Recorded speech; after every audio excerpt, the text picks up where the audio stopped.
Welcome back, folks, to the Get a Grip on Life podcast. On today's show, I have Jed Jurchenko. Did I get that right, Jed?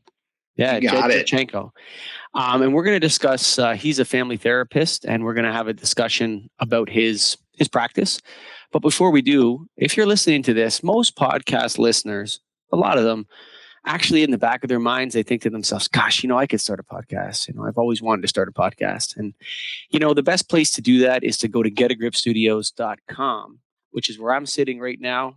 We used to have a studio where people would come to, can't come anymore for a little while because they were under the COVID-19 lockdown.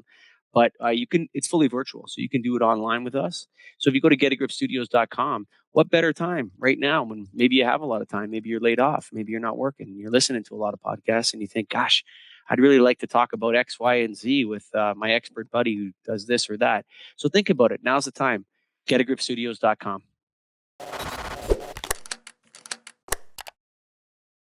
How's it going, Jed? Michael, I'm doing great. I am honored to be here with you today. Oh, likewise, man. I feel the same way. Let's start off first before we, go down the path of. I love to talk about making marriages stronger. I think it's a wonderful topic, and I think people underestimate the importance of strong marriages in our society. I think it's one of the fundamental things that are building block. Absolutely. Well, I would agree with that. And right now, I think we need strong marriages and marriage skills more than ever. Because you had mentioned the COVID-19 virus, and I know our family, we are all indoors right now. So just an FYI, you may hear one of my 6 kiddos in the background. I am in my home office, and our kiddos are doing school online. At least they're supposed to be doing school online right now. But with our energetic 3-year-old, I never know what's going to happen. I was on a podcast a couple weeks ago where she bursts in the door, says, "I love you, Daddy," and then runs out. So it is quite the adventure. But I have a feeling right now I am not the only one on this adventure. You're not. And one of the things, so I do a lot of podcasts. I do a podcast in the lighting industry. I do this life show. I do a bunch of different shows.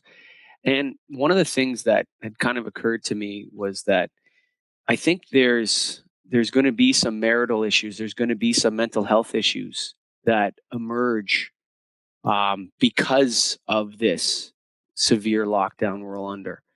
And I think it's something for our society to think about when we react this strongly to something.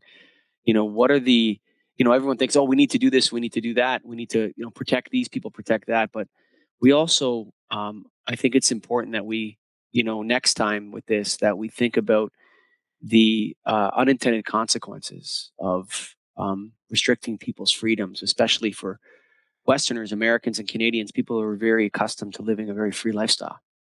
I think you're absolutely right.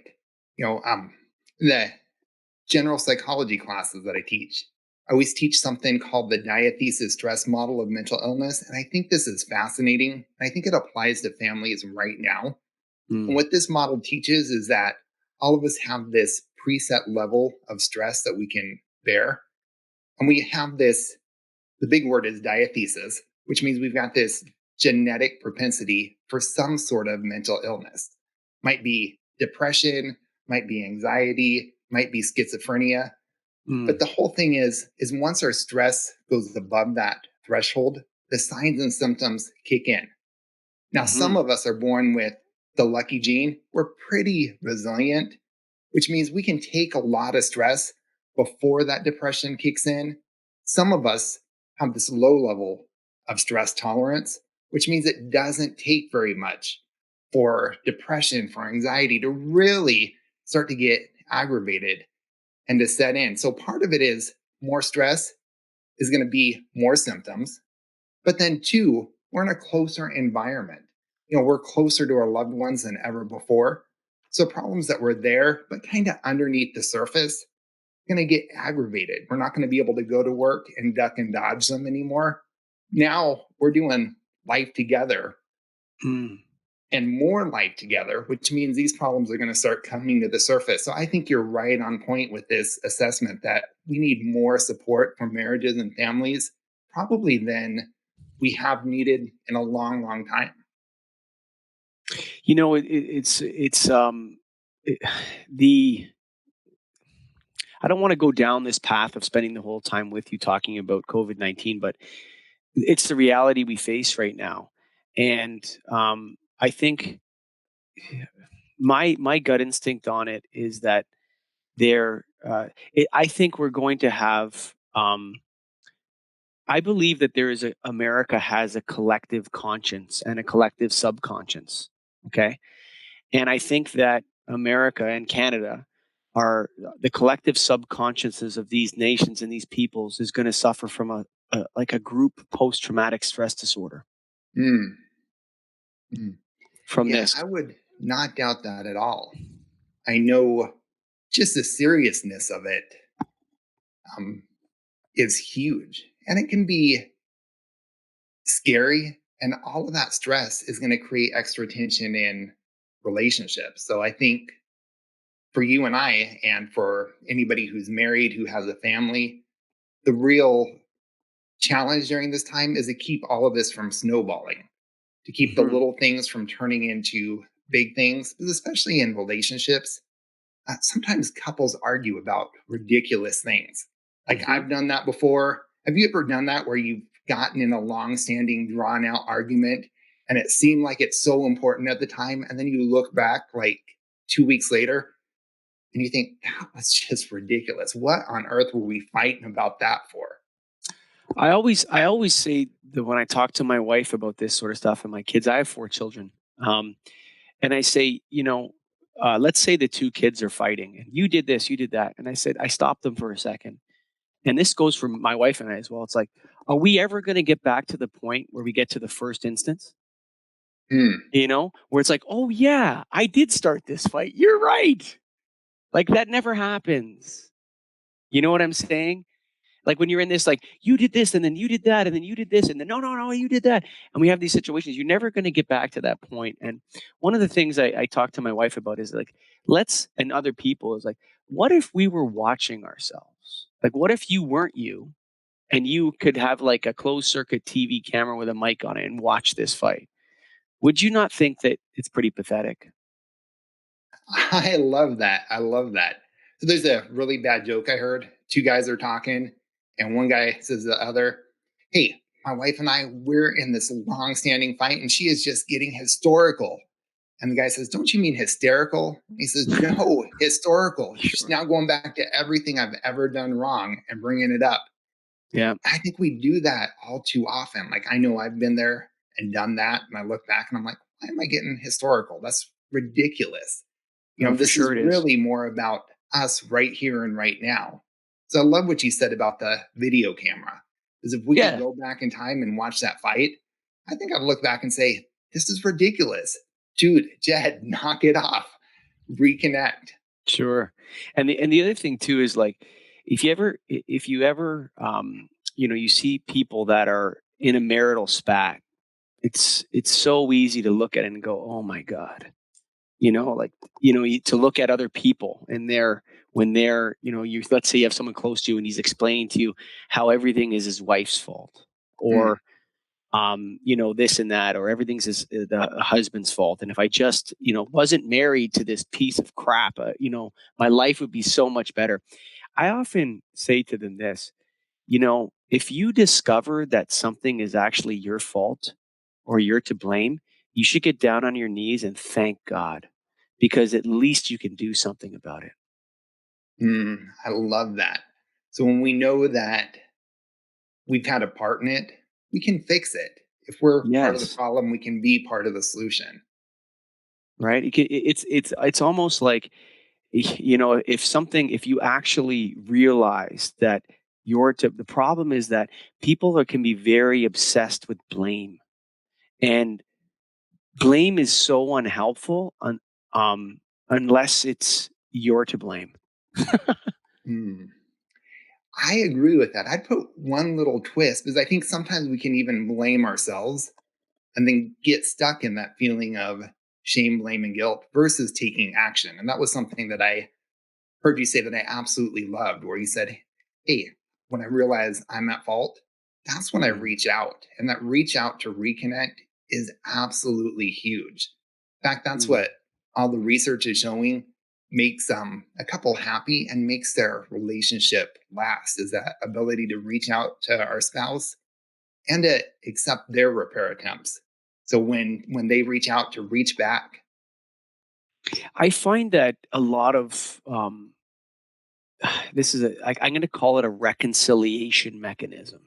Mm, Okay, I find that in our society, and in our culture, oftentimes multiculturalism is praised as a wonderful thing. So Canada is a multicultural country, and I think that the reality is that multiculturalism, like any other ideology or philosophy, comes with good things and bad things, right? And one of the bad things I think is that people bring, when they come from different cultures, different religions, different backgrounds, they bring into their relationships different formations of reconciliation, which are not always compatible with one another. that's As a so marriage, true. Yeah. yeah, like the mechanism of, some people, they're quick to apologize and acknowledge fault, and other people see apologies as a victory. So Yeah. you can get into this cycle where they don't apologize, and you can get into this cycle of one person believes that they should admit they're wrong and apologizes when they're wrong, and the other person takes that as a victory and sort of inflates their ego. And you get into this loop where the other person never apologizes and one person always apologizes. And then the other person's like, well, how can I always be wrong? And then you end up in this like nasty loop of a broken reconciliation mechanism. How do you solve that as a marriage therapist? Or how do you help people deal with that? Yeah. And that's such a challenge, especially when two people are viewing an apology a different way. I've got this saying that I love. We can't really make our spouse reconnect with us, but we can courageously reach out. And I think part of it is redefining what a win is. And for me, I look at it and say, a win is just courageously reaching out to my wife, Jenny. Now, fortunately, Jenny is really good at reaching back, and I love that. Now, you asked, how can a couple really reconnect even when there are these differences? Can I share something that's worked really well for us? Of course.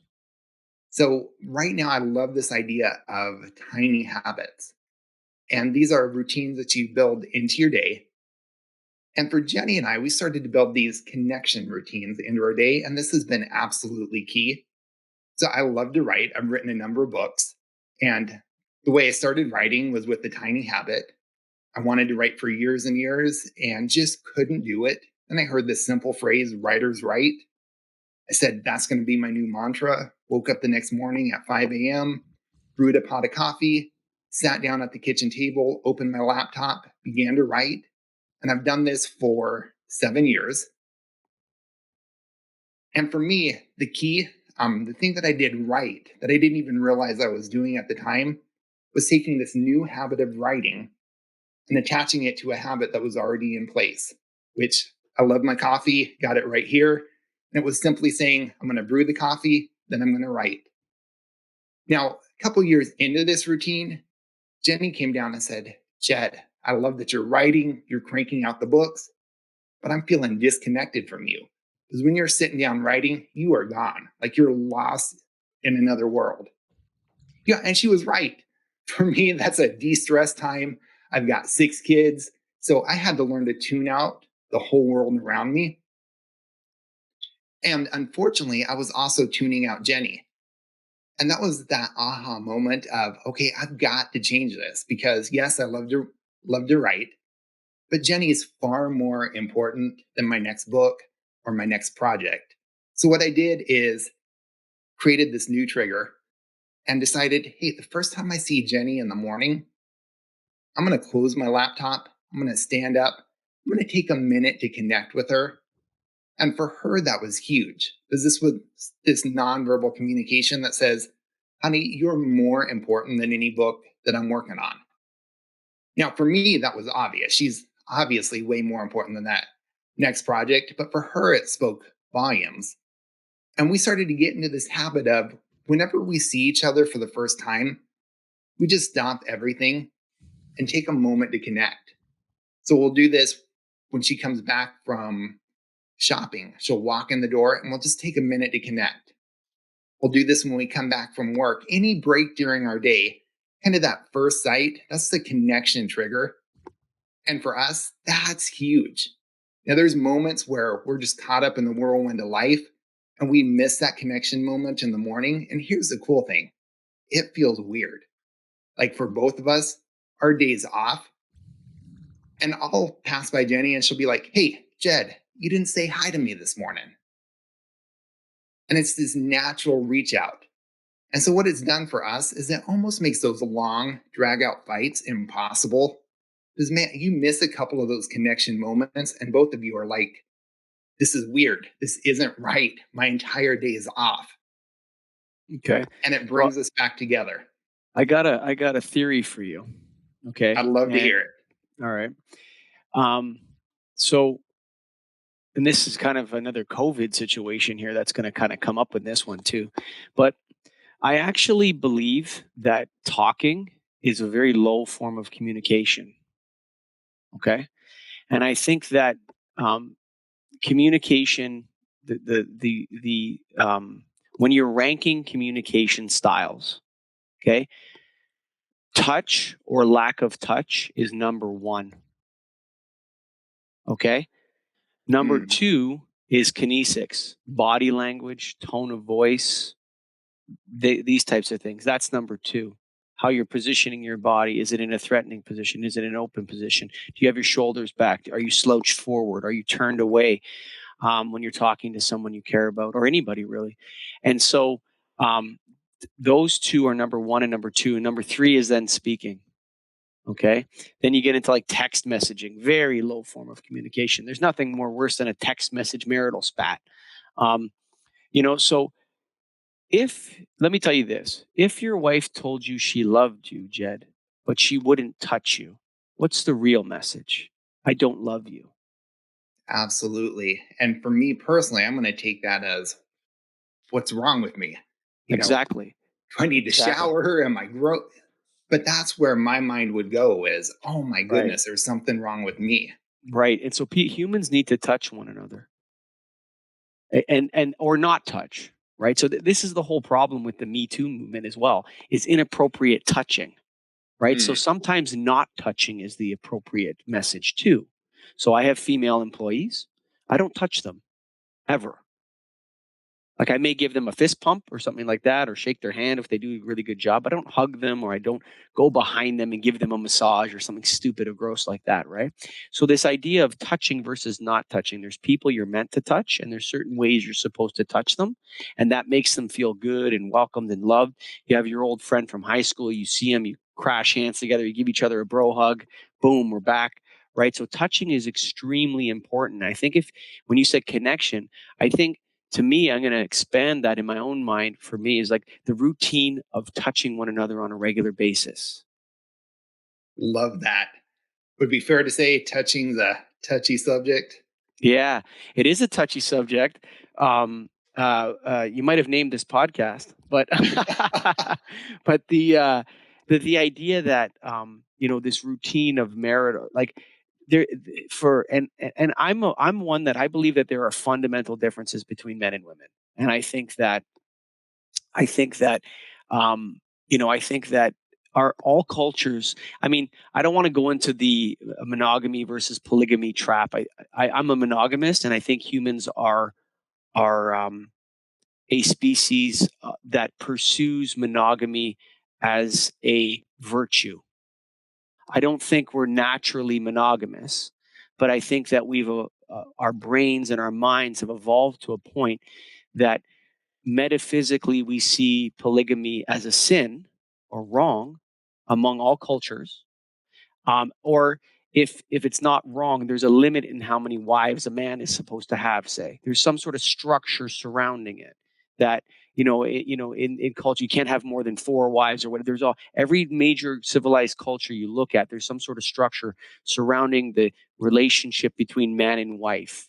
and how many are. And so most civilizations have emerged to have this underlying subterranean primordial longing for a virtuous one man, one woman situation.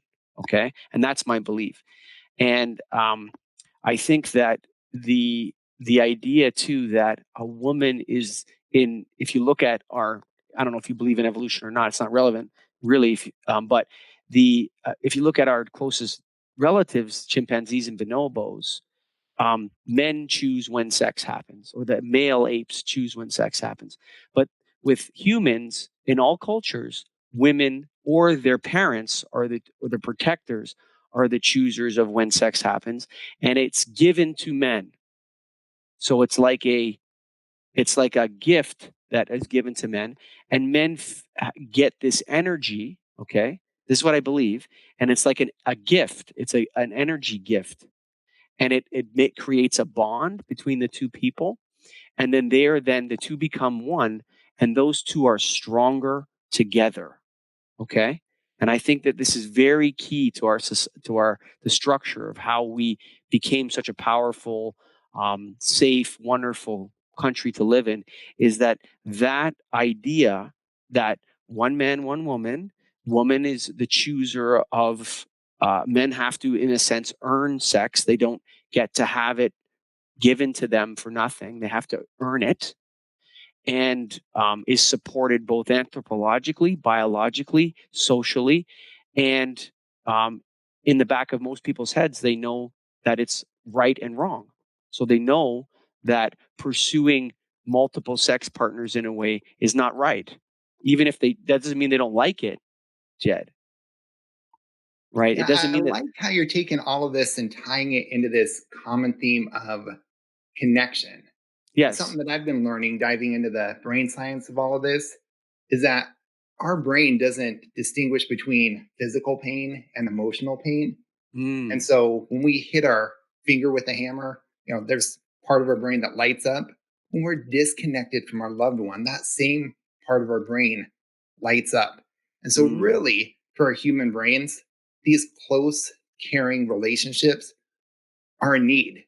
We see them Mm-hmm. like oxygen, food, water, shelter. And so, when we're disconnected from our loved one, from our spouse, it hurts. For There's sure. that old saying, love hurts. I would twist that just a little bit. It's not love itself that hurts, it's being disconnected from somebody that we long to be close to. That feels like physical pain. Oh, for Sometimes it sure. probably even hurts more than physical pain. I think it hurts more. Yeah. I think it hurts more, for Yeah. sure, because when a loved one, like whether it's your wife or your child or your brother or someone, and you see them pursuing a path that disconnects. So here's what's interesting about things like addictions. Okay, my description of an addiction is any activity you habitually do which disconnects you from the people you love, or Ooh, which I love makes you that think, definition.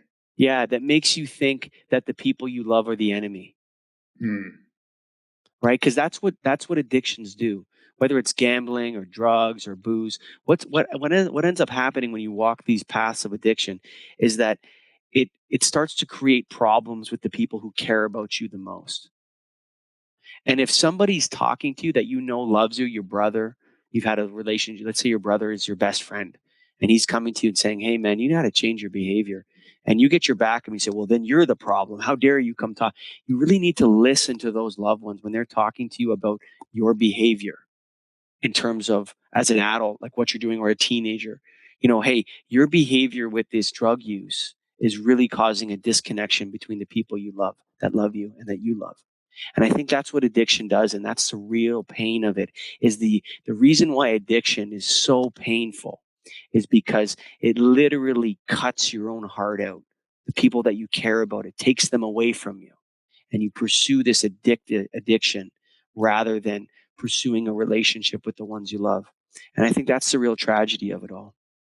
Like, what a timely message, though.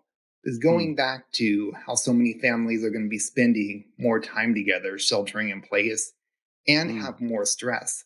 It's going to be mm. easier than ever to start turning towards those addictions. And I love your definition of an addiction as, tell me if I've got this right, just something that's going to cut you off from your relationship, something that's going to cause you to mentally or emotionally check out. Yeah. That's an addiction. That's what I call an addiction. Yeah. I mean, because at the end of the day, they're so focused on the substance. And in a way, like these interventions where you watch that show Intervention, it's such a sad show. It's like it's people watch that show I can't watch it. I watched like 2 episodes of it. And the problem is that they're focused on there's a focus on the addiction, when really the focus should be on you're losing your loved ones. Like these people you're not going to be, your children are not going to want to be around you anymore. Your wife that loves you is begging you to change directions here, and you're pursuing this addiction rather than pursuing your love for her. What a tragedy. So I think now is a good time just to be aware that with that increased stress, it's going to be easier than ever to want to check out in front of the TV. So even want to lose ourselves in good things, whether it's a book, whether it's exercise, stress eating, turning on the internet. But if we see our spouse reaching out for us, more than ever, it's going to be important to tune into them and to reach back.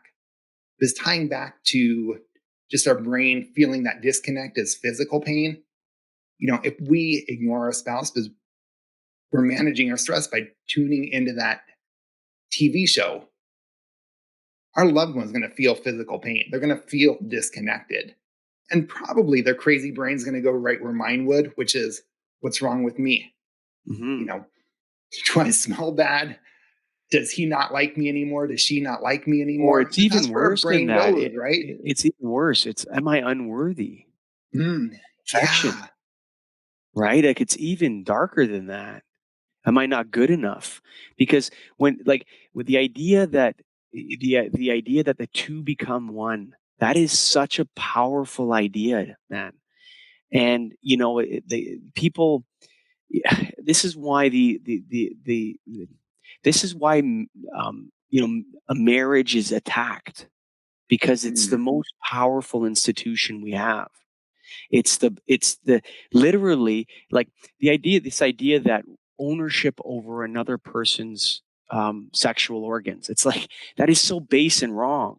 It's literally so the two can become one. And then what comes of that is children, right? It's such a fundamental premise that people, when they turn against that, they turn towards the darkness, I think. Michael, I love that. Now, I love also finding what works from other people. So how do you and your wife do that? How do you keep that oneness going? So it's for us. That's a good question. So we have. How dare you interview me on my own podcast? I think you use the word tune in and tune out a lot, right? Which is, I think that's an interesting way to kind of get people to understand what's happening here, right? So, are you tuned into your partner, or are you tuning out? And so when you're tuning out, it's not that one is choosing to reject or deny the other. It's that one is choosing a numbness. Now, Christ in his Gospels, he doesn't mind the hot and the cold, but the lukewarm get cast into the outer darkness, right? Right? So that numbness is of Satan, big time. Now, whether people listening to this, I don't believe in that or whatever, it's okay. If you don't believe in evil, then you're about as naive as the day is long. You have not read 20th century history. Evil is real. Whether you believe in Christ crucified or not, or you're Islamic or you're an atheist, evil is a real thing, and goodness is a real thing. Those are real things. And Absolutely. so, but evil is not, like, if everyone who was evil dressed like a goth person, this goes back. This is where free speech is so important. And I'm gonna kind of take a little path here to come back to explain this. When you ever see those guys like Ku Klux Klan guys or people like that, like racists? Oh yeah, yeah. I think the best thing to do with a racist is put them on TV as much as possible. because nobody wants to be like those people, actually, when you listen to them speak. You know what I'm saying? Like you listen to someone who's filled with absolute total hatred like that, and they're very unattractive to people. The average, even if you have a little bit of like, I think racism is a spectrum. It's not an either or. So I think everybody's on the spectrum. So I Sure. think, right, I don't believe in this either or thing. I think all people have a little bit of, we're all pushed in these directions back and forth. But I think you want to make a difference. Let the Grand Cluck or whatever the hell he's called, or the Ku Klux, talk to him for a bit and see how crazy he actually is. You understand what I mean? And then to show it. So, but I think that that's not dangerous. Those overtly evil people are not actually dangerous. The real evil, insidious danger is the numbness, is the tuning out. That's so where those little lies, those things where you don't even see it anymore or don't right. even notice it anymore. You know the Lord of the Rings movies by the books? Do you I remember love the when? Lord of the Rings books. Okay, so Grima Wormtongue whispering in the ear of the king who's frozen over and can't make decisions, right?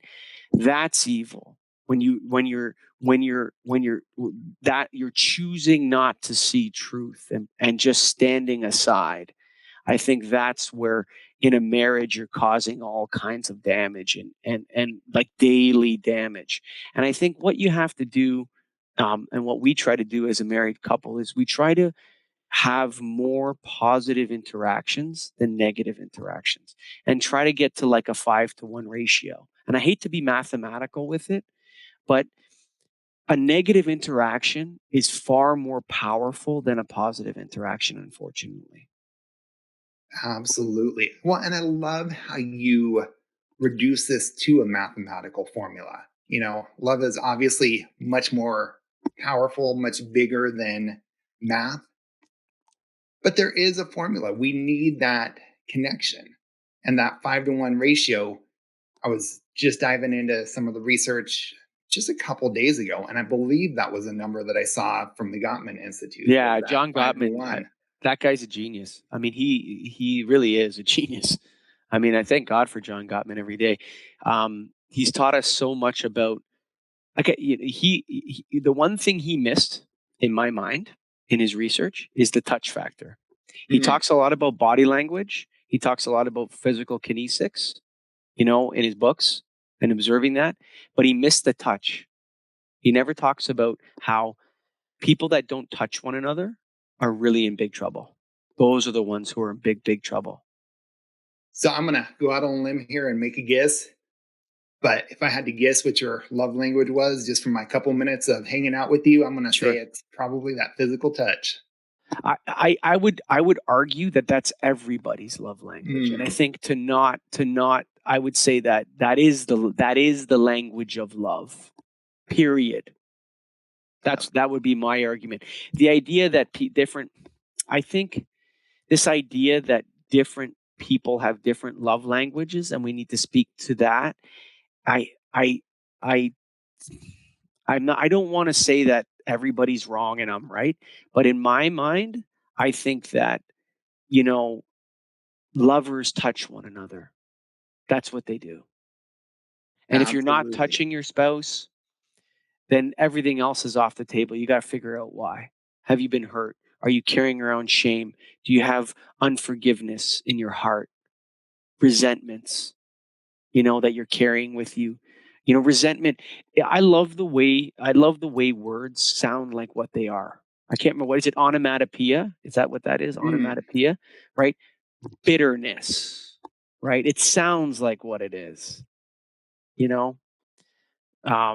Resentment. You can hear it in there, right? So, and a lot of these emotions are hierarchical in a sense, right? And so when you're feeling resentment, you're feeling below, you only resent people. Resentment is like, it's a type of I think our positive and negative emotions are balanced. And I'm doing all the talking on my own show here, so I feel bad, but I feel like you know when you're resenting someone, you are below them. when you feel contempt for these anger styles, when you feel contempt for someone, you're feeling above them, right? You're not treating someone as an equal partner in either of those situations. You understand what I mean? And, Absolutely. Well, and I can tell you're somebody who dives into Gottman's material. Because I've got this sheet that I put together, and just 15 sayings for couples. One of them is, our house is a criticism, contempt, blame, and stonewalling free zone. And especially now more than ever, I think couples need to do that. They need to say, hey, we're going to keep those things out of our house, because those are the things that are going to lead to bitterness. I love this research that says if you're a loud person and you tend to fight and argue loudly, go for it. If you do it quietly, that's fine. The key is that you're staying away from this criticism and contempt and this blame and this stonewalling, exactly like you said, because those are things that are going to take that argument to the next level. A disagreement is just that, a disagreement. You can walk away, come back 15 minutes later, like you said, play the tape, and be like, what were we arguing about? That's ridiculous. Let's just get beyond it. But if there's that eye rolling, that sneering, that communication that says you're gross, the argument's not even about the argument anymore. Now it's, man, I feel disrespected. I feel gross. I need to come back to this because there's something that's not resolved. It's not just about not putting the dishes away. Now it's about something much bigger. Does that kind of make sense? It's a character assassination. Love that term, character assassination. Absolutely. It happens all the time. You see it. I was involved, like I tried to help a couple we knew. They were really in a bad place and going through a divorce and all this sort of stuff. And, I was talking to this person and he's telling me about, how horrible his ex-wife is and all this sort of stuff. And I thought, she's not a fire-breathing dragon. She's a teacher in Peterborough. You understand what I mean? Like, do you understand what I'm talking about here? It would almost be good if like all of us came with that reset button. I grew up with the original Nintendo, and all of us just need a reset button where all of a sudden after that fight, we can just say, bam, reset. Let's get all that stuff out of the way and do over from level one. Yeah. Like you're talking, you're not talking properly about this situation. Like you're talking about, like I said, a teacher from Peterborough or whatever, right? It's, you're not talking about the spawn of Satan, but we get these are places that we get to. You understand what I mean? Absolutely. It's actually it's a destination. And you know what I think is the number one cause of all this more than anything else? You never heard the term the devil is a liar? You ever heard that? Oh, absolutely. I don't agree with that. I think the devil's a procrastinator. Tell me more. Got me curious now. So people often joke about procrastination, right? Like, they think it's funny in a way. But procrastination is one of those things that it's like an addiction in the sense that when you're procrastinating, what you're doing is you're creating future blame. You're creating future defensiveness. If you procrastinate a lot, you're going to need to stonewall and be defensive and have contempt and defend that you didn't say sorry or that you didn't do what you were supposed to do. You didn't file your taxes, right? And procrastination is like an existential trap for people. And procrastination is the marriage killer. It's not the lies, because you can say, yes, I lied, but you can't take back all the things that you were supposed to do that you didn't do. I think I've got what you're saying. So let's say I get in an argument. I procrastinate. I don't reconnect. Now, somewhere in there, I felt slighted. I felt like my wife was criticizing me. I felt like there was contempt shown. And so I don't go back to reconnect. I go throughout my day And I've got this mental tape playing over and over again, either of what she said, what I saw her do, or what I thought I saw her do. That's just playing over and over and over again. And because I'm not reaching out to repair that, that's what really causes everything to crumble. Is that kind of where you're going with that? I think, let me give you yes, totally. But I'll give you another analogy. And I'm going to go away from the marriage for a second to come back to it. Okay. Do you ever meet someone that felt persecuted by the IRS? I haven't. I yet to meet some, probably just because our conversations don't go there. I probably met them. Okay. So you'll often hear people that are in trouble with the IRS, right? So there's two types of people that are in trouble with the CRA, is Canada Revenue Agency, the Internal Revenue Service, whatever. The same organization, different country. Okay. So when you start to go into these people that that the IRS is such a bad institution and the CRA's after me and there's either usually two things going on. Okay. One, they're cheating, which is okay. So you cheated. You didn't pay your taxes or because cheating the IRS is also morally wrong. It's also theft. Okay. So you're not allowed, just because it's taxes doesn't mean you're allowed to cheat. Okay. So that's the first thing. But the second thing is you find is that the most of the time they're procrastinators. Okay. So And not intending, not trying to commit fraud. they just didn't file their tax return. Okay. Right? They didn't do what they're supposed to do. And now the world is choosing to persecute them. Okay? So personalizing. That's right. Right? So now you've procrastinated. The people that you love are kind of annoyed with you because you're not doing what you're supposed to do. You're not doing what you say you're supposed to do.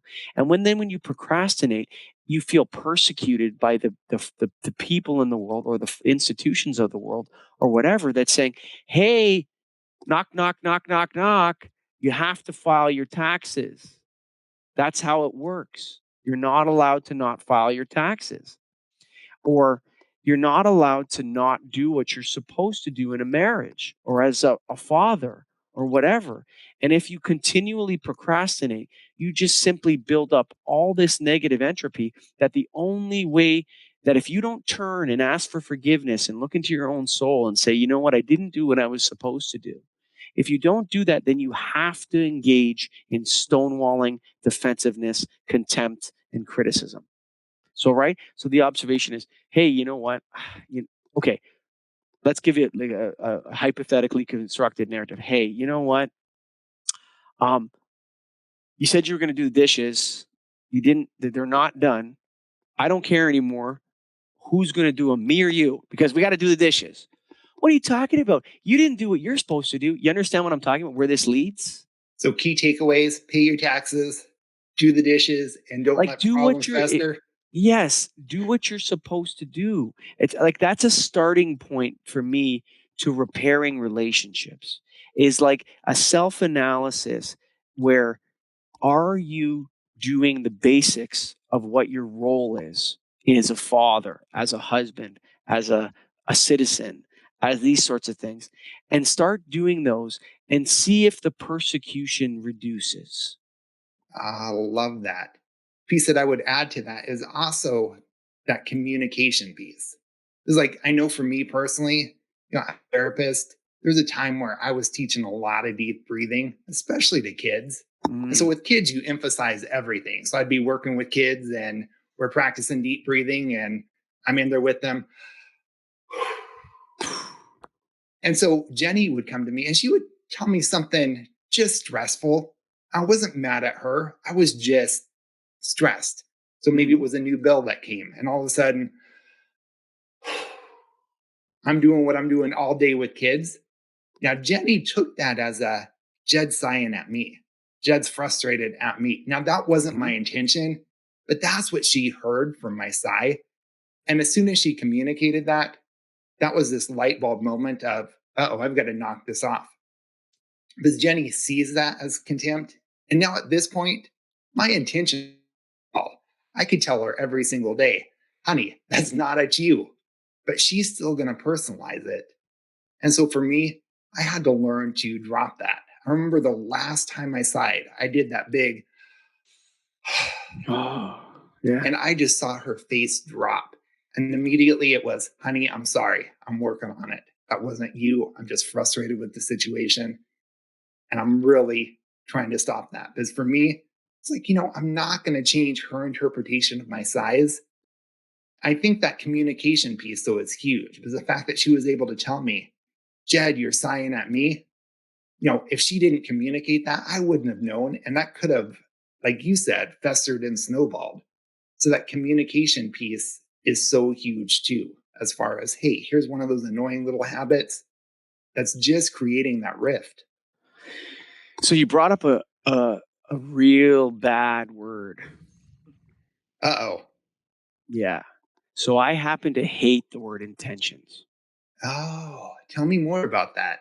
Okay. So, the song, it's hard to rely on my good intentions, right? When my head's full of things that I can't mention, right?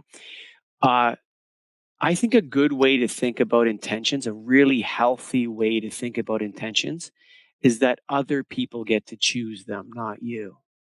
Ah, I've heard this line that people are meaning making machines, and we just make meaning out of everything. Right. So the thing that really stinks about intentions is that it's such a dark place Mm, because nobody can ever know your real intentions, Jed. yeah. Right? That's between you and your creator. Um, so when people say, have you ever had someone say this? Okay, let's say let's say Jenny hurt you. Okay, let's say she hurt Jed, and she says to you, "Oh, it wasn't my intention to hurt you." That's common, right? You've heard that before, right? Yep. Right. I didn't My mean to do that. I didn't mean to sigh at you, Jenny. You're not annoying me. You're not a nuisance to me. Okay. I want you to try next time as an experiment, Jed. I want you to say to Jenny, I did intend to do that. this is dangerous ground here. Right? No, but think about it because how come 99.9% of the time our intentions are always good, Jed? mm. We don't intend to do that. Right? I got news for you, Jed. Maybe Jenny does annoy you and exhaust you sometimes. And maybe sometimes you do show that to her physically. And maybe she's actually seeing your real intentions. Ooh, what a challenge to go back and say, hey, maybe there is some bitterness attached to that. But I Yeah. get what you're saying. If somebody looks at me and they start their sentence with the phrase, no offense, Yeah. don't Oh, you yeah, find for sure yourself you need like to. bracing yourself? You're like, uh-oh, here it comes. Mm-hmm. Mm-hmm. Yeah, exactly. I think as much as I believe that humans are at the same. I think it's is it Buddhist? The yin and yang symbol, the black Mm, like this and the yeah. white like that, with the white and the black and the black and the white. I think that um, sometimes my wife is a nuisance to me, and sometimes I'm a nuisance to her. So And just just owning that. yes, like that's true, Hmm. right? I think there's value in that, in owning our imperfections instead of just the, hey, I didn't intend, but to be able to own those mistakes, those Yeah, screw dude. ups. And Yeah. Like and like what if it's actually true that we intend to hurt each other? And I would say that most of the time when you hurt somebody you intended to. what a great culture, though, to have that family culture, that marriage culture of, man, sometimes we mess up. And when we do, we move past that and forgive quick. I How messed can up, you you ask for messed up. We're not going to forgiveness? let that. How can you ask for Mm, forgiveness? Truly, mm, right? yep. If you're not acknowledging that you actually hurt the person. Yeah. So that culture of forgiveness, which is based on this culture of, I mess up. Yeah. You know what? I'm the yin and the yang. I'm trying to straddle chaos and order. You know what I mean? I'm going through the world, and sometimes, you know what? You know what's really sad, but also, I mean, maybe it's not sad. Let me ask you this: why do we behave the worst with the ones we love? Mm. I think that's where we feel safe.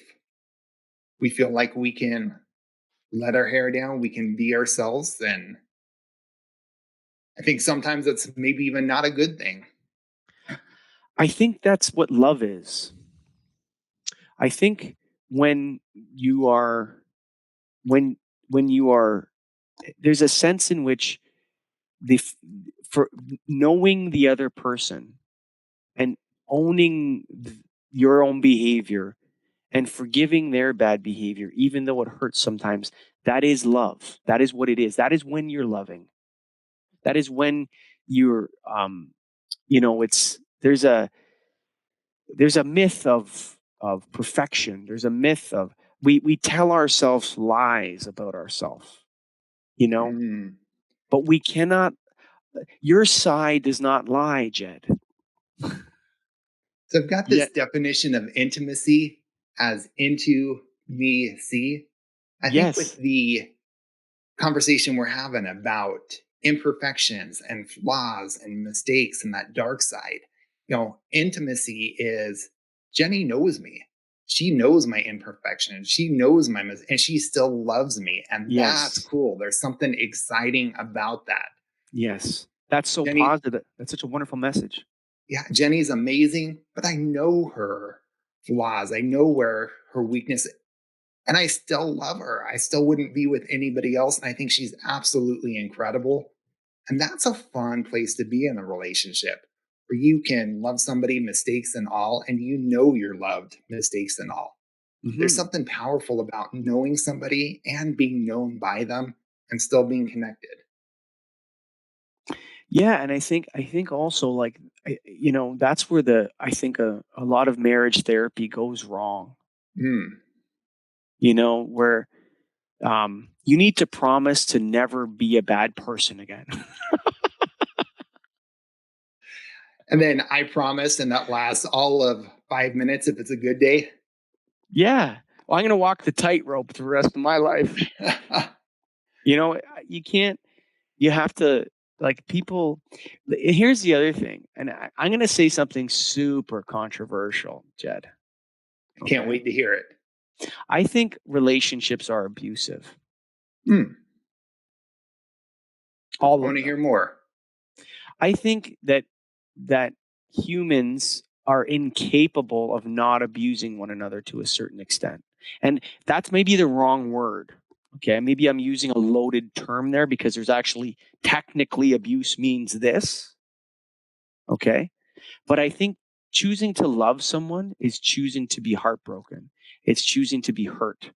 It's choosing to accept that. I don't think there's any way out of that. Well, I like what you're doing. I hear you, I think, a couple times on this show, take issues out of this black and white, this, it's either good or bad, and put it more in the scale system, more in this gray zone. Hmm. And this idea of abuse, maybe not as this overwhelming physical, emotional, spiritual abuse that we often think of, but this fact that if you're in a close relationship, if you're in close proximity to somebody else, man, there's times they're going to rub you the wrong way. Hmm. And That's there's probably a better way times to put it. Yeah. they're going to be mean, they're going to say hurtful things, but don't get up on your high horse because you're going to do that right back. And so it's really about learning to love one another, reconnect, come back together, flaws and all. Is that kind Exactly. of where you're going with that? Exactly. Right. So in that, I think in a marriage, like people enter into marriages with, I I don't know how to like to um, totally um, describe it, but in a way, a marriage is a safe place because it allows for a certain amount of negative behavior, or it allows you to really, when I'll give you an example. You're at the grocery store, Jed, okay? And you see this lady, and she's a real bitch, okay? She's mad at everybody and pissed off at the lady. The coupon didn't work, and she's asking for the manager and holding everybody up in the line or whatever. Da, da, da, da, da. And you think, man, I would never want to be married to that woman or whatever. You think, God, thank God, Jenny's not like that. But maybe she saves all her negativity for everyone else. Maybe. Mm. You understand what I mean? Listen, when we try to project this perfect image, okay, the dark side leaks out somewhere, dude. I hear you. Well, I was writing about this the other day. You know, with 6 kiddos, I watch a ton of cartoons, and every good fairy tale ends with those lines, and they went off and lived happily ever after. Sure. And I was thinking about this and thinking, fairy tales get right that married people and couples, I believe, can indeed be among the happiest people on earth. I think what they get wrong is this idea of happily ever after. And if they wanted to portray this accurately, instead of using that line, they would do something like this. After the prince slayed the dragon, everybody came to celebrate their wedding. As the prince and princess rode off into the sunset, this is where the real adventure begins. Because there's going to be more dragons to slay, more challenges to overcome, more walls to climb. Sure. And it's just the beginning. Yes, you're riding off into the sunset. Yes, this is awesome. And holy cow, are there going to be more adventures in store in the years ahead? Well, Sleeping Beauty gets that really right. Ooh, tell me about that. So what happens in Sleeping Beauty? They don't invite Maleficent to the baptism. Right? Yeah. That's how everything goes wrong, right?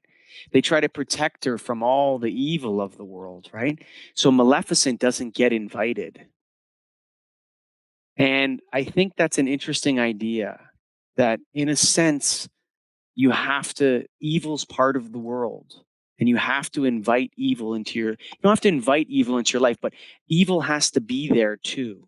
And, I think another word you said I want to throw into I don't like that word camp is happiness. I think happiness is an illusion. I'm hitting all the right words today. Yeah, I don't like the word happiness. I don't think people actually want a meaningful life. I mean, I don't think people actually want a happy life. I think they want a meaningful life. Ooh, I That's what like that. right. So a life with let me give you an example. Let me lay out an anecdote for you. So you're a man, and you're attracted to other women, right? There's other women that you could be attracted to, right? There's you could be seduced. You have the capability of being seduced. You're not, you're in fact, if you didn't have the capability of being seduced, you probably wouldn't be all that attractive to Jenny. So kind of part of this human condition, part of what it means to be a guy. Guys are attracted to women. Sure. Right. And so, but when you look at it, it's like, yes, I could pursue that. I have this marriage, which I know you believe your marriage is sacred because I do as well. And I think that's Absolutely. another part that I think people got wrong. Marriage is not a financial contract. It's a sacred bond. It's a sacred bond you enter into with another person. And you cannot break that sacred bond. And that's why it's so devastating. Um, but you know, if I lost my train of thought there, but the idea that you can be seduced and you're choosing not to is the fundamental. That's what is important. It's not that you can't be seduced. It's that you're choosing your sacred bond over the carnal pleasures. That's what's meaningful, Jed. I love that.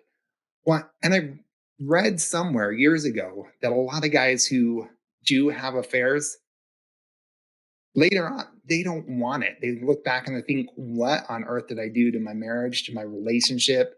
There's that biological part, or maybe you'd even call it a sin nature that says, man, I'm attracted to the physical. But then afterwards, but wait, I'm connected at home. I'm connected to my wife. This is what I really want.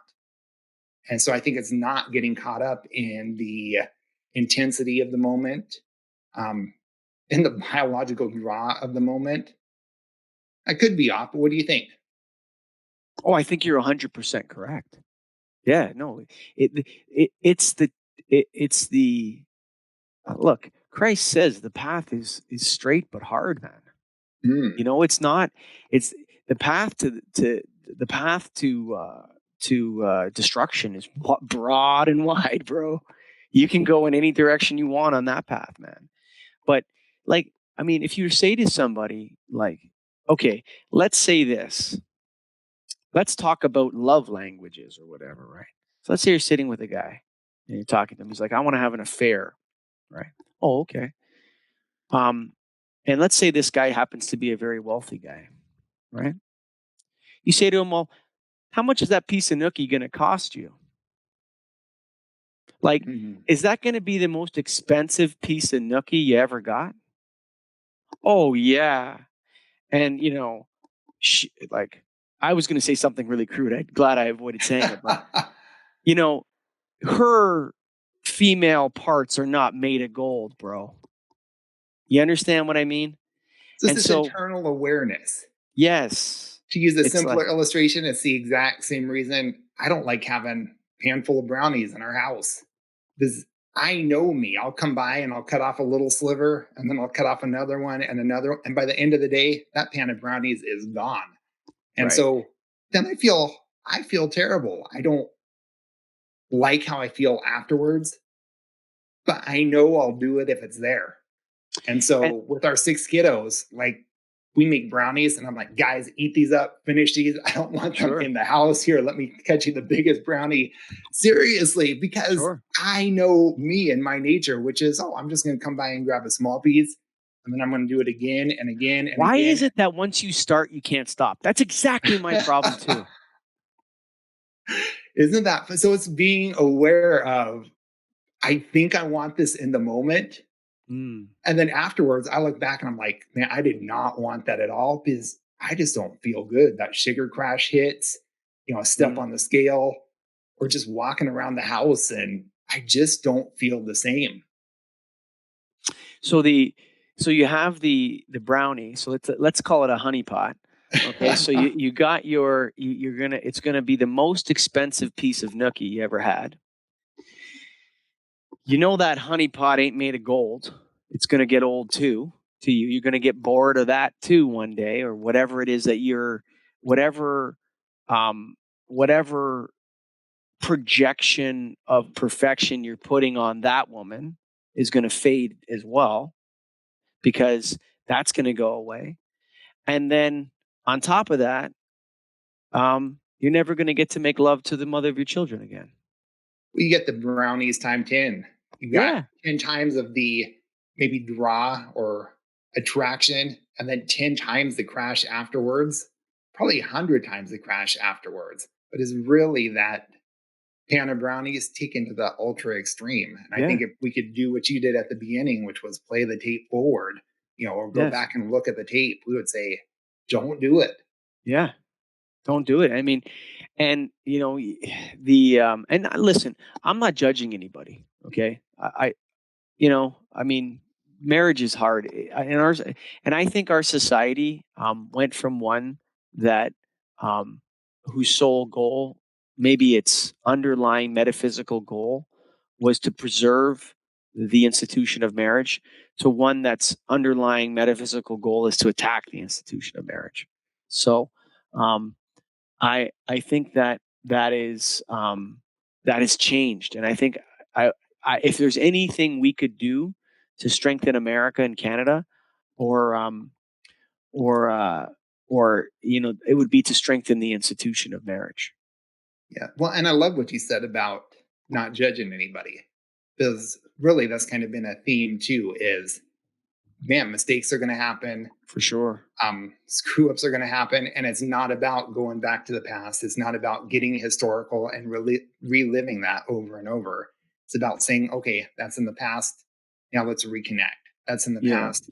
Now let's move forward in the right way or healthy way. How how do you counsel your customers or in your practice? How do you counsel people on forgiveness? Yeah, such a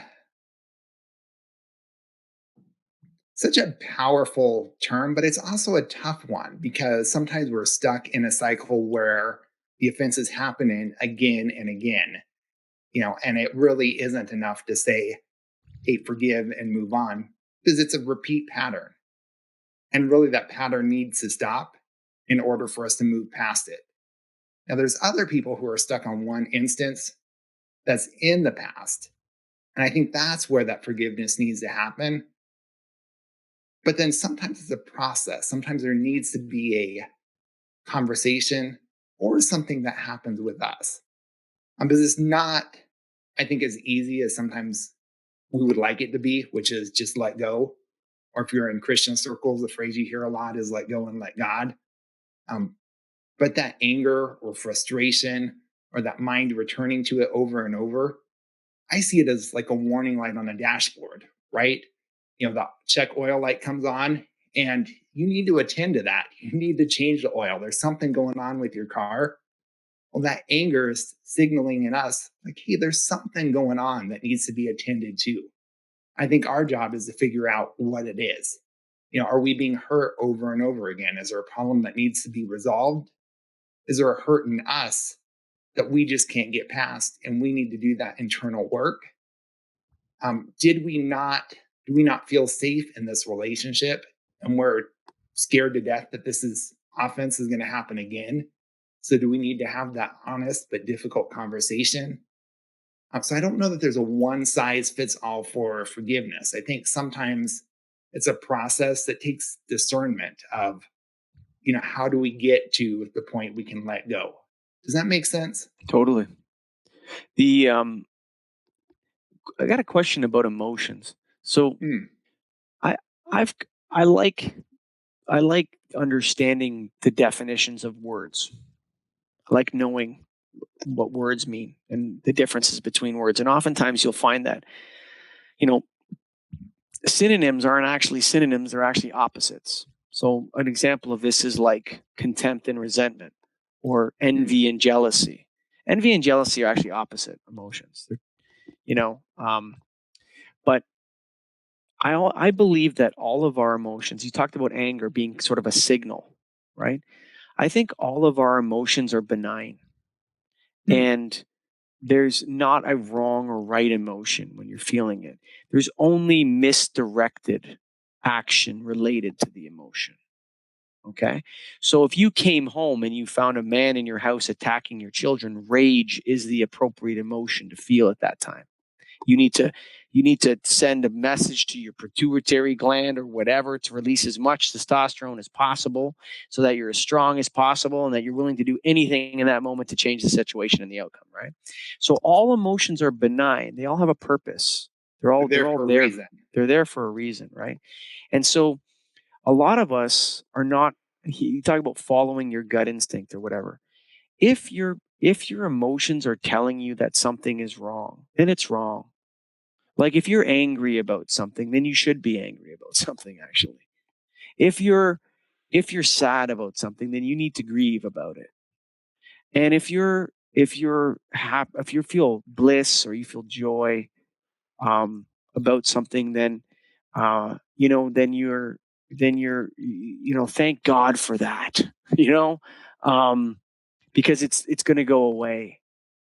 You're going to be back to you're going to be back, like those places are fleeting and hard to stay in. So but I think when we're feeling those things, they are messages to us that either something is right or something is wrong or something is bothering you or you need to look into something. I think that we're connected to a spiritual world where messages come to us, and they don't know where thoughts come from, Jed. Really tuning in with curiosity is what I'm hearing you say. Yes. Listen to what your body's telling you. If instead you feel of like jumping to judge that emotion, getting curious about it instead of saying, yes. "Oh, I'm angry. I don't want to be pegged as an angry guy. We're going to push that aside. Yeah, Getting for curious, sure. why am I angry? What's that anger there for? There's got to be a reason for it. Yes, and being curious. That's exactly, um, that's exactly what um, I mean. Is like curiosity. It's interesting. Arthur Schopenhauer. You know that guy, German philosopher. Yeah, not familiar with them. No, so he wrote that when emotions in yourself, you should be curious about, but also you should also be curious about other people's emotions, and that Love that. if you encounter some odd emotion or some sort of anger or joy or whatever, you shouldn't immediately buy into it, anger, and become defensive against anger. You should embrace it in a sense from others. Embrace their anger. And even, in a way, come to understand it very deeply. And so Schopenhauer would say that, or would argue that these things are not to be, obviously if somebody's raging at you, that's a different story. But perhaps there's a reason. Maybe you shouldn't be in his house, right? Or Even whatever. getting curious about that, right? There's a Yeah. phrase in psychology: all behavior is communication. So you see somebody who's angry, and if you turn on that curiosity, if you kind of turn that curiosity up, it becomes okay. Why is that emotion there? What are they communicating? And And I'm like you talking said, it about could people be. that you care about. I'm not talking about angry people on the street, obviously not. But if your wife is angry at you for something and you're becoming defensive every time, that's the wrong response. You need to engage that anger and find out truly what it is about. And sometimes you'll find out that it's none of your business, actually. Yeah, but I think sometimes we have to go deep, and Mm. even going deeper is helpful. We're coming home late and we find out that the anger isn't, oh, I'm home late. It is, man, my wife really wanted to connect with me. She's Mm. missing me and I'm not Mhm. there. So the emotions coming out as anger, but underneath is sorrow, sadness, longing for those joyful times together. But I think anger is probably one of the easiest and safest to show, where it just bubbles up first sometimes. So we let that out. But Mhm. usually there's something that's deeper. Would you agree with that? Totally. I think I think there's only two emotions at Hmm. the below the level of the different expressions of these emotions: anger, sadness, grief, bitterness, whatever. I think there's only fear and like a peacefulness. Hmm. And, you know, and that's that yin and yang. And in that peacefulness there's a little bit of fear, and in that fear there's a little bit of peacefulness. And so, and the other thing too is let me throw this one at you. Here's another one. You've seen a lot of angry couples. I actually think people enjoy being angry. Hmm. I think there's Hmm. like a perverse pleasure in it.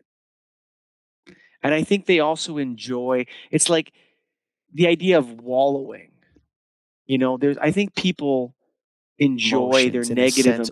as much as they enjoy their positive emotions. As long as they're not numb, they're alive. I saw a teacher do an experiment once where he was talking about couples conflict and he asked for a volunteer, brought a woman to the front of the class, said, hold up your hands. And she did. And then immediately out of nowhere, he started pushing her back, pushed her towards the corner. As soon as she realized what was happening, she planted that back foot, put her hands out, started to resist. Then he stopped the experiment, said, what'd you guys notice? And we went on for a while. Then he said, did anybody see her smile? He said, it was quick. You might have missed it. Of course, I didn't see it. Nobody saw it. And in my mind, I'm thinking, yeah, was that smile even there? Then he said, let's repeat the experiment. I thought in my mind, well, there's no way she's going to smile again. Everybody knows what she's looking for. So this time she gets ready. She puts her hands back. She plants her foot. She's ready to push this teacher back into the corner. He puts his hands up, does the countdown 3, 2, and then says, oh no, let's not repeat it. And you see her hands drop, her face drop, this unmistakable look of disappointment come across her face. And I was like, oh, there it is. Conflict's exciting. It's engaging. And there's this thing that says, okay, bring it on. And so I think sometimes we're not aware of that, but I think you hit the nail on the head that we can get angry, we can get frustrated, because maybe that's the easiest way to connect. That's how we know to connect. There's some excitement involved. Sometimes it's a social thing where if we have a big blow up argument, I think for some people, that becomes a topic of conversation the next day, either with family or friends or coworkers. My spouse was such a jerk. So there can be all sorts of secondary gains. I think you really spot on with that. I think, you know, there's nothing to me. Look, I've been guilty of this myself, but you know when someone is complaining about their spouse in a way, Mm. and I'm not talking about reaching out for support, which is different. Yeah. Okay. There's like, you probably often have this. It's like, I don't know how to handle this situation. My husband's having an affair or whatever, right? I'm not talking about that where, someone's reaching out to a friend or to a support, but you have a bunch of guys sitting around criticizing their wives. And I feel like saying, well, you married her. Like, you know what I mean? It's like, there's a sense in, there's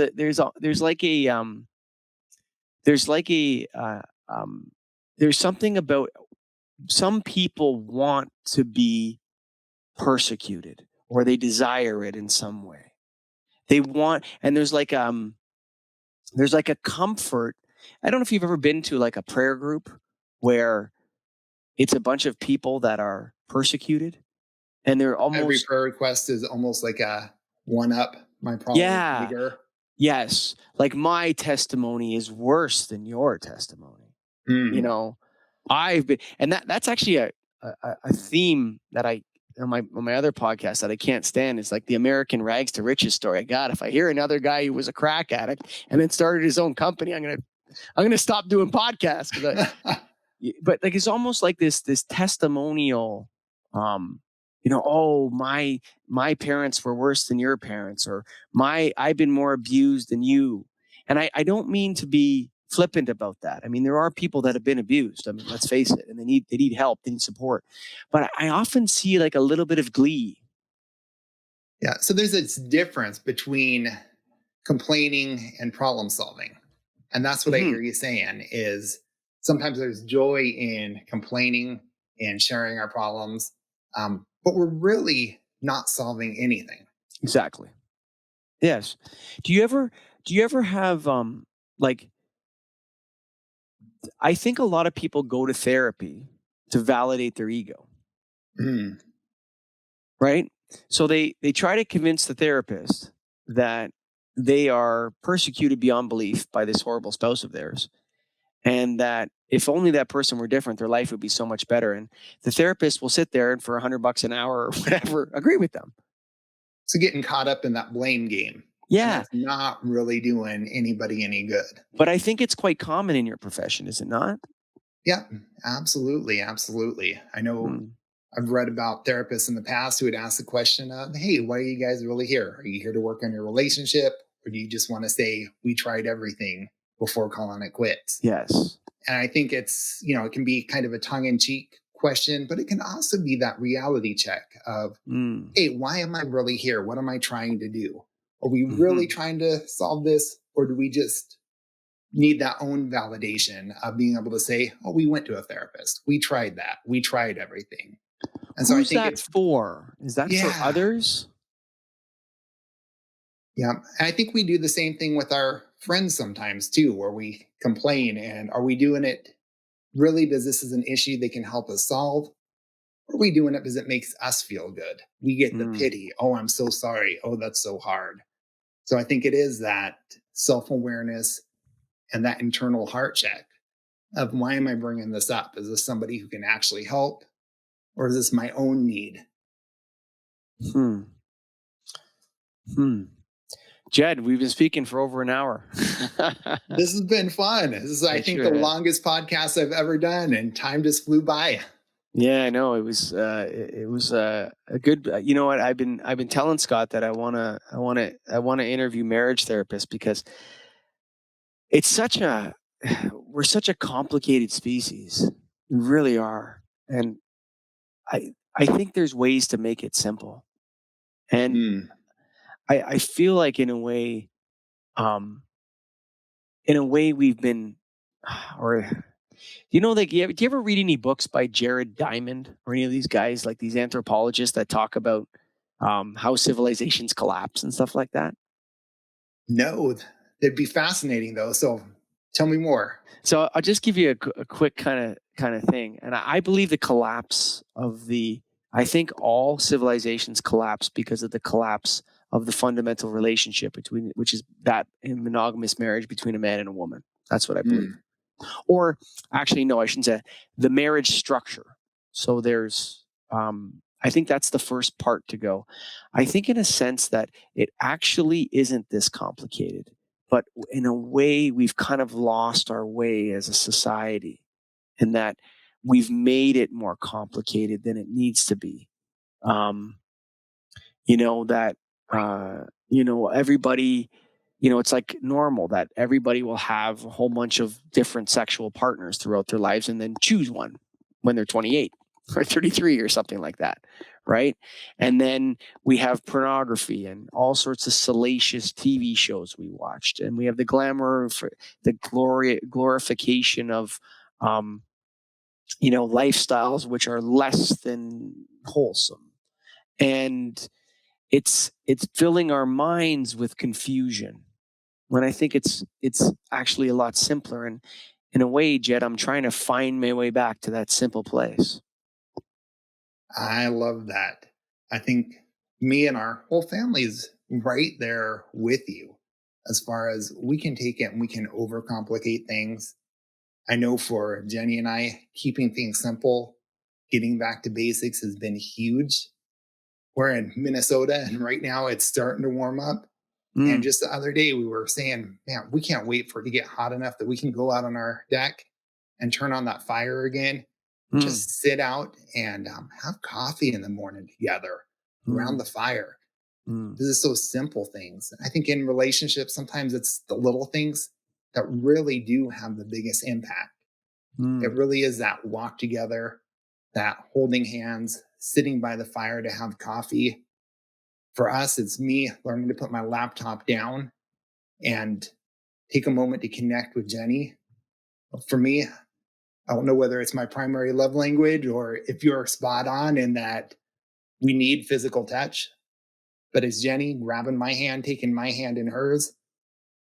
And for me, that's a powerful connection moment.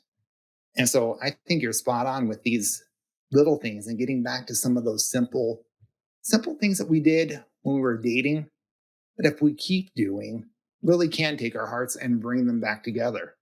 mm. Jed Jurchenko, thanks for being a guest on the Get a Grip on Life podcast. Tell everybody where they can find your books and your websites and your social media. Absolutely. So everything's on my website, www.coffeeshopconversations.com. I've got some blog posts on there, links to all my books, and my emails on there as well. So if anybody wants to connect, coffeeshopconversations.com is a great way to dive deeper. Michael, thanks for having me on the show.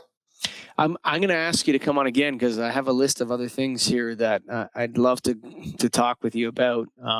But I'll save them for now because I think an hour and 20 minutes is probably a good place to cut it out. Jed Jurchenko, thank you for being a guest again, and God bless, my man. Michael, thank you. This was fun. Folks, if you enjoyed this podcast and you're out there listening to it, I know Jed and I are grateful for you and all the listeners out there that took the time to spend with us today and listen to our conversation. I know I enjoyed it immensely. But you know what? Deep in your heart of hearts, you podcast listener, deep down, a lot of you want to start your own podcast. So what would I suggest? I would suggest you come up with 10 topics, pick 10, and then commit to doing 10 shows. And don't put your head back up until you've done those 10 shows and then decide if you want to keep going or not.